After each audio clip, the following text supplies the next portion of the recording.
ಸಮಸ್ತ ಭಕ್ತ ಬಾಂಧವರಿಗೆಲ್ಲರಿಗೂ ನಮಸ್ಕಾರ. ಸಜ್ಜನರಿಗೆ ನಮಸ್ಕಾರ. ನನ್ನಲ್ಲಿ ಒಂದೇ ಒಂದು ವಿನಂತಿ ಏನಂದರೆ, ಎಲ್ಲರೂ ಈಗ ಸಾಧಾರಣ ಒಂದು 10-12 ದಿವಸದಿಂದ ಮೀಡಿಯಾದಲ್ಲಿ ನೀವು ನೋಡಿರ್ಬೋದು, ಅಕ್ಷಯ ತೃತೀಯ ಇದರ ಬಗ್ಗೆ ಒಂದು ವ್ಯಾಖ್ಯಾನ. ಹಾಗೆ ಅದು ಏನಂತ ನೋಡಲಿಕ್ಕೆ ಹೋದರೆ ಜನರೆಲ್ಲ, ಅಲ್ಲಿ ನೀವು ಬಂಗಾರ ತಗೊಳ್ಳಿ, ಬೆಳ್ಳಿ ತಗೊಳ್ಳಿ, ಒಳ್ಳೆ ಸಾಮಾನು ತಗೊಳ್ಳಿ, ಆ ದಿವಸ ತುಂಬ ನಿಮಗೆ ಅದರಲ್ಲಿ ವೃದ್ಧಿ ಆಗ್ತದೆ, ದುಪ್ಪಟ್ಟಾಗ್ತದೆ, ಹಾಗೆ ಹೀಗೆ ಅಂತ ತುಂಬ ಜನರ ಮನಸ್ಸು ಕೆಡಿಸ್ತಾರೆ. ಆದರೆ ಅಕ್ಷಯ ತೃತೀಯ ನಿಜವಾಗಿ ಹೇಗೆ, ಏನು, ಯಾಕೆ ಆಚರಣೆ ಮಾಡೋದು, ಎಲ್ಲಿಂದ ಬಂತಂತ ಇವರಿಗೆ ಗೊತ್ತುಂಟಾ? ಅದು ಯಾರೂ ಹೇಳುವುದಿಲ್ಲ. ಪ್ರಾಚೀನ ಕಾಲದಲ್ಲಿ ಋಷಿಮುನಿಗಳು ಅಕ್ಷಯ ತೃತೀಯ ನಕ್ಷತ್ರ ದಿವಸ ಏನು ಮಾಡ್ತಿದ್ರು ಅಂತ ಹೇಳಿದರೆ, ಭಗವಂತನ ಆರಾಧನೆಗಳನ್ನು ಮಾಡ್ತಿದ್ರು. ಅಲ್ಲಿ ಆಚರಣೆ, ಭಗವಂತನ ಆರಾಧನೆ, ಶ್ಲೋಕ ಸಂಧ್ಯಾದಿಗಳನ್ನು ಇವನ್ನೆಲ್ಲ ಮಾಡಿಕೊಂಡು, ಪೂಜೆಗಳನ್ನು ಮಾಡಿಕೊಂಡು, ನೈವೇದ್ಯಾದಿಗಳನ್ನು ಭಗವಂತನಿಗೆ ನೀಡಿ ಭಗವಂತನನ್ನು ಸಂತುಷ್ಟಪಡಿಸಿ ತಾವು ಸಂತುಷ್ಟರಾಗುತ್ತಿದ್ದರು. ಅದು ಅಕ್ಷಯ ತೃತೀಯದ ನಿಜವಾದ ಒಂದು ನಮ್ಮ ನಮ್ಮ ಒಂದು ಆಚಾರ ವಿಚಾರ. ಹೇಗೆಂದರೆ, ಅಲ್ಲಿ ಭಗವಂತನ ಆರಾಧನೆ, ಬೆಳಿಗ್ಗೆ ಸ್ನಾನ ಸಂಧ್ಯಾವಂದನೆ ಎಲ್ಲ ಶುಚಿಯಾಗಿ ಮಾಡಿಕೊಂಡು ದಿನನಿತ್ಯದಂತೆ ಮಾಡುವ ಪೂಜೆಯಲ್ಲಿ ಸ್ವಲ್ಪ ಇನ್ನೂ ಹೆಚ್ಚು ಕೃಷ್ಣನ ಆರಾಧನೆಯೋ, ಶಿವನ ಆರಾಧನೆಯೋ, ಅಂಬೆಯ ಆರಾಧನೆ, ಯಾವ ದೇವರ ಆರಾಧನೆ ಮಾಡಿ, ಅಲ್ಲಿ ನಮಗೆ ಎಲ್ಲರಿಗೂ ವರ್ಷ ಪೂರ್ತಿ ಅದು ದುಪ್ಪಟ್ಟಾಗುತ್ತದೆ. ಆ ಒಂದು ನಮಗೆ ಪೂಜೆ ಫಲ ಇದೆಯಲ್ಲ, ಅದು ದುಪ್ಪಟ್ಟಾಗ್ತದೆ. ಅದು ಪುನಃ ನಮಗೆ ಅಂಥ ಒಂದು ಒಳ್ಳೆಯ ಪೂಜೆ ಪುನಸ್ಕಾರ, ಶಾಸ್ತ್ರಗಳನ್ನು ಓದುವುದು, ಎಲ್ಲವೂ ಶ್ಲೋಕಾದಿಗಳನ್ನು ಓದುವುದು, ಭಗವಂತನ ಆರಾಧನೆ ಹೆಚ್ಚಾದರೆ ನಮಗೆ ಲಾಭ ಅಲ್ವಾ? ಅದರಿಂದ ಭಗವಂತ ಎಲ್ಲವನ್ನು ನಮಗೆ ಕರುಣಿಸ್ತಾನೆ. ಇದು ನಮ್ಮಂಥ ಜನರಿಗೆ ಗೊತ್ತಾಗುವುದಿಲ್ಲ. ತುಂಬ ದಾರಿ ತಪ್ಪಿಸುವವರಿದ್ದಾರೆ. ಚಿನ್ನದ ಅಂಗಡಿಯವರು ಬೇಕಾ, ಬೇರೆ ಅಂಗಡಿಯವರು ಬೇಕಾ, ಬೇರೆ ವಸ್ತುಗಳನ್ನು ಎಲ್ಲರೂ ದಾರಿ ತಪ್ಪಿಸುವ ಜ್ಯೋತಿಷ್ಯರು ಬೇಕಾ. ಜ್ಯೋತಿಷ್ಯರು ಹೇಳುವುದು ಅದನ್ನೇ, ನೀವು ಅದು ತಗೊಂಡು ಬನ್ನಿ, ಇದು ತಗೊಂಡು ಬನ್ನಿ, ಚಿನ್ನ ತಗೊಳ್ಳೇಬೇಕು. ಏನ್ರಿ, ಈಗ ಚಿನ್ನದ ರೇಟ್ ಅಂದ್ರೆ ಅಷ್ಟಿರ್ತದೆ, ಚಿನ್ನ ಯಾರು ತಗೊಳ್ಳೇಬೇಡಿ. ನಾನು ಹೇಳ್ತೇನೆ ಕೇಳಿ, ಚಿನ್ನ ತಗೊಳ್ಳೇಬೇಡಿ, ಚಿನ್ನ ಬೆಳ್ಳಿಗೆ ದುಡ್ಡು ಹಾಕಲೇಬೇಡಿ ನೀವು. ಅದು ಫ್ಲಕ್ಚುಯೇಷನ್ ಆಗ್ತಾ ಇರ್ತದೆ, ಒಂದು ದಿವಸ ಇರ್ತದೆ, ಒಂದು ದಿವಸ ತಗ್ತದೆ. ತುಂಬ ಕಮ್ಮಿ ಆದಾಗ ಪಶ್ಚಾತ್ತಾಪ ಪಡಬೇಡಿ ತಗೊಂಡು. ಆದ್ದರಿಂದ ಚಿನ್ನ ಬೆಳ್ಳಿ ಖರೀದಿ ಅಂತಲ್ಲ, ಯಾವುದನ್ನು ಕೂಡ ಖರೀದಿ ಮಾಡಬೇಡಿ. ಆ ದಿವಸ ಮನೆಯಲ್ಲೇ ಇದ್ದುಕೊಂಡು ಚೆನ್ನಾಗಿ ಪೂಜೆ ಪುನಸ್ಕಾರಗಳನ್ನು ನಡೆಸಿ ಸಿಹಿ ಮಾಡಿಕೊಂಡು ಮನೆಯವರೆಲ್ಲ ಸಂತೋಷವಾಗಿರಿ, ಒಳ್ಳೊಳ್ಳೆ ಮಾತನಾಡಿ.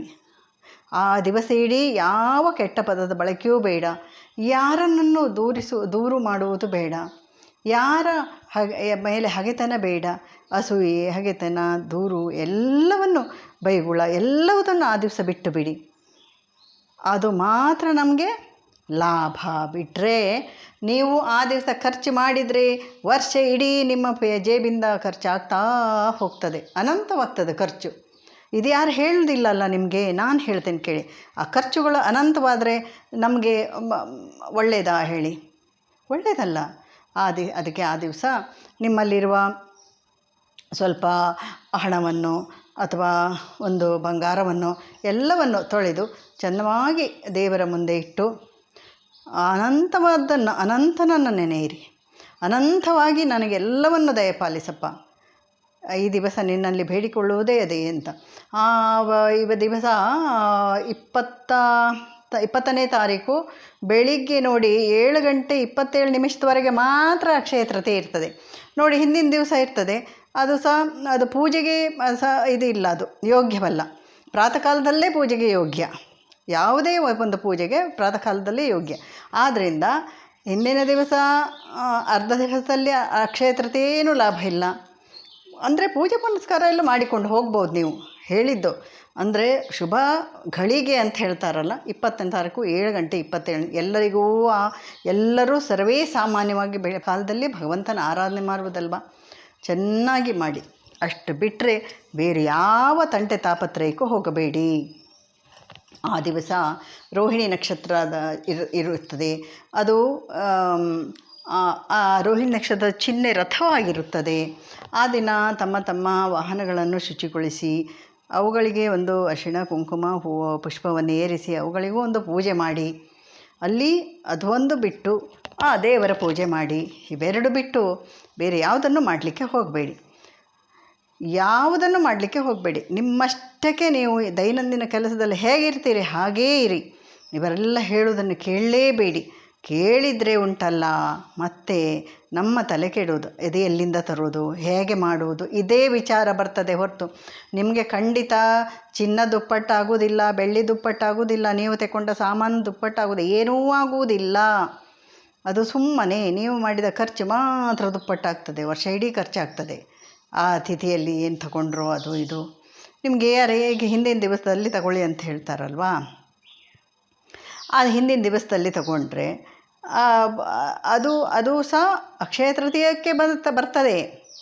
ಮಾರನೇ ದಿವಸ ತೆಗೆದುಕೊಳ್ಳಿಕ್ಕೆ ಸಮಯ ಇಲ್ಲದಿವರು ಹಿಂದಿನ ದಿವಸವೇ ಖರೀದಿ ಮಾಡಿ ಅಂತಾರೆ ಕೆಲವರು. ನಿಮಗೆ ಬೇಡ, ಯಾವುದಕ್ಕೂ ಹೋಗಬೇಡಿ. ಭಗವಂತ ಆ ದಿವಸ ಸಂಧ್ಯಾ ಕಾಲದಲ್ಲಿ ಭಗವಂತನ ಆರಾಧನೆ ಮಾಡಿ, ಪ್ರಾತಃ ಕಾಲದಲ್ಲಿ ಮಾರನೇ ದಿವಸ ಪ್ರಾತಃ ಕಾಲದಲ್ಲಿ ಭಗವಂತನ ಆರಾಧನೆ ಮಾಡಿ. ಇದು ಅನಂತವಾಗುತ್ತದೆ. ವರ್ಷವಿಡೀ ಅಲ್ಲ, ಜನ್ಮವಿಡೀ ಅನಂತವಾಗುತ್ತದೆ. ಬಿಟ್ಟರೆ ಬೇರೆ ಯಾವುದಕ್ಕೂ ಅಕ್ಷಯ ತೃತೀಯವನ್ನು ಸುಮ್ಮನೆ ಇವರು ಇತ್ತೀಚೆಗೆ ಮಾಡಿಕೊಂಡ ಕೆಲವು ವಿಚಾರಗಳು ಇವುಗಳು. ಮೊದಲೆಲ್ಲ ಎಲ್ಲಿತ್ತು ಇದು? ಏನೂ ಇರಲಿಲ್ಲ. ಯಾರಿಗೆ ಗೊತ್ತಿತ್ತು ಅಕ್ಷಯ ತೃತೀಯ ಈ ಡೇಟಿಗೆ ಬರ್ತದೆ, ಈ ಸಮಯಕ್ಕೆ ಬರ್ತದೆ? ಯಾರಿಗೂ ಗೊತ್ತಿತ್ತು? ಯಾರಿಗೂ ಗೊತ್ತಿರಲಿಲ್ಲ. ಮೀಡಿಯಾ ಒಂದು ಇದ್ದದ ಕಾರಣ ಅದರಲ್ಲಿ ಹಾಕೋದು, ಬರೋದು ಹಾಕೋದು, ಬರೆಯೋದು ಹಾಕೋದು, ನೋಡೋದು ಹಾಕೋದು. ಅದರಿಂದ ತುಂಬ ಜನ ಆ ಮೀಡಿಯಾಕ್ಕೆ ಒಗ್ಗಿಕೊಂಡು ಹೋಗಿದ್ದಾರೆ. ಅದು ಏನಿದೆ ನೋಡೋಣ ಅಂತ ಕ್ಯೂರಿಯಾಸಿಟಿ ಇರ್ತದಲ್ವಾ. ಹಾಗಾಗಿ ಇವರಿಗೆ ಅದೊಂದು ಲಾಭ. ಹಾಗೆ ಮಾಡಬಾರ್ದು. ಈಗ ಮೀಡಿಯಾ ಇರೋದು ಒಳ್ಳೆಯದಕ್ಕೆ ಉಪಯೋಗಿಸಿಕೊಳ್ಳಬೇಕು. ನೀವು ಯೂಸ್ ಬರಲಿ, ಅದು ಬರಲಿ, ಇದು ಬರಲಿ ಅಂಥೇಳಿ ಜನರ ಹಾದಿ ತಪ್ಪಿಸಬಾರ್ದಪ್ಪ. ನಾನು ನೋಡ್ತೇನೆ ಎಂತೆಂಥವರೆಲ್ಲ ಒಳ್ಳೊಳ್ಳೆ ಪೂಜೆ ಹೇಳುವವರೆಲ್ಲ ಚಿನ್ನ ತಗೊಳ್ಳಿ, ಬೆಳ್ಳಿ ತಗೊಳ್ಳಿ, ಅದು ತಗೊಳ್ಳಿ, ಇದು ತಗೊಳ್ಳಿ. ಇದರಿಂದ ಯಾರು ಹೇಳಿದ್ರಿದು? ಸುಳ್ಳಿದೆಲ್ಲ, ಇದೆಲ್ಲ ಸುಳ್ಳು. ಯಾವುದನ್ನು ನಂಬಬೇಡಿ. ಇಲ್ಲಿ ಭಗವಂತನ ಆರಾಧನೆ ಮಾತ್ರ ನಮಗೆ ಬೇಕು. ಹೇಗೂ ಪ್ರಾತಃ ಕಾಲದಲ್ಲಿ ಪೂಜೆ ಮಾಡ್ತೀರಿ. ಒಂದು ವೇಳೆ ಲೇಟಾಗಿ ಪೂಜೆ ಮಾಡುವವರು ಆ ದಿವಸ 20ನೇ ತಾರೀಕು ಬೆಳಿಗ್ಗೆ 7 ಗಂಟೆಗೆ ಮಾಡಿಬಿಡಿ. 6 ಗಂಟೆ ಒಳಗೆ ಒಂದು ದೇವರ ಪೂಜೆ ಮಾಡಿಬಿಡಿ. ದೇವರನ್ನು ಸ್ಮರಿಸಿ, ಅನಂತವಾಗಿ ನನಗೆ ನನ್ನ ಸಮೃದ್ಧಿ ಕೊಡಪ್ಪ, ಅನಂತ ಸಮೃದ್ಧಿ ನನಗೆ ಕೊಡಪ್ಪ ಅಂತ ದೇವರನ್ನು ಬೇಡ. ದೇವರು ಎಲ್ಲವನ್ನೂ ದಯಪಾಲಿಸುತ್ತಾನೆ. ನಮಸ್ಕಾರ ಎಲ್ಲರಿಗೂ.